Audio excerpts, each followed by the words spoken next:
Le gouvernement nigérian a régularisé 514,2 millions de dollars de dettes envers plus de 1240 entrepreneurs locaux, incluant un paiement partiel de 320,8 millions de dollars effectué en mai 2026 au titre de prestations fournies à diverses administrations publiques.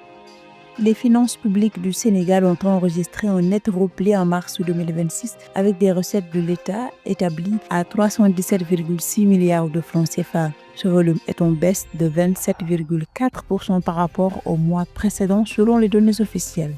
Le Mozambique va bénéficier d'un nouveau soutien financier de l'Union européenne à travers 3 accords de financement signés à Maputo pour un montant total de 135 millions de dollars destinés à renforcer les secteurs de l'énergie, de l'éducation et du numérique.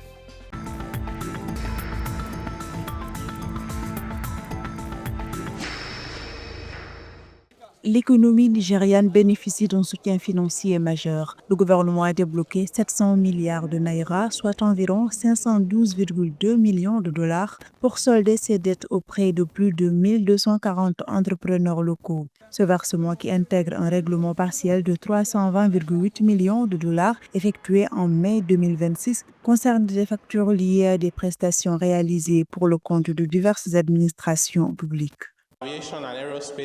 Les réformes ouvrent la voie, ce sont toutefois des investissements, les entreprises et les emplois qui créent une véritable prospérité. Les projets existent, mais ne sont pas suffisamment structurés pour être financés.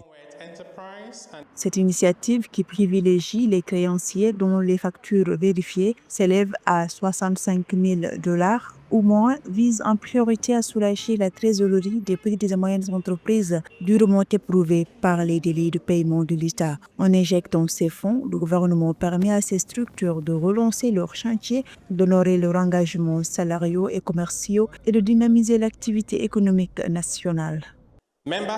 Nous avons regroupé des dizaines de taxes et prélèvements qui se chevauchaient dans un cadre rationalisé. Nous avons amélioré l'administration de la TVA afin d'accorder un crédit intégral sur les investissements.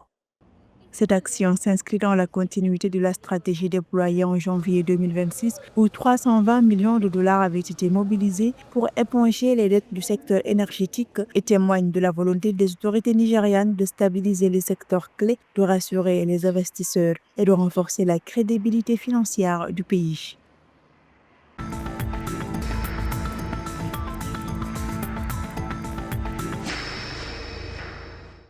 En mars 2026, les recettes de l'État sénégalais ont atteint 317,6 milliards de francs CFA, en baisse de 27,4% sur un mois et de 6,7% sur un an. Malgré ce recul mensuel et annuel, la tendance sur le premier trimestre 2026 reste positive, avec des recettes totales en progression de 4,9% sur un an, totalisant 1073,5 milliards de francs CFA.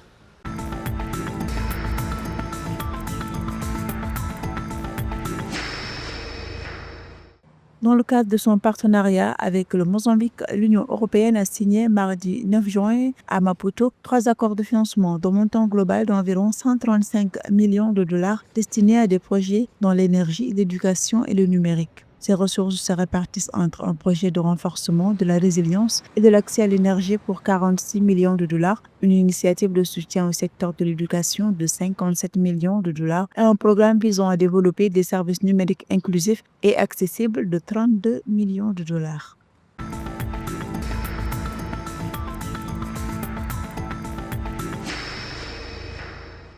3,1 millions de dollars de transactions ont été enregistrées sur la bourse angolaise au premier trimestre 2026. Ce volume a connu une hausse de 123% sur un an. Cette performance représente 8,34% du PIB contre 4,32% sur la même période en 2025, traduisant une nette reprise de l'activité sur le marché des capitaux angolais. Durant la période considérée, selon les données officielles, les obligations du Trésor non ajustables ont représenté la part la plus importante des transactions sur le marché réglementé avec 68,55% du volume total, soit 797 millions.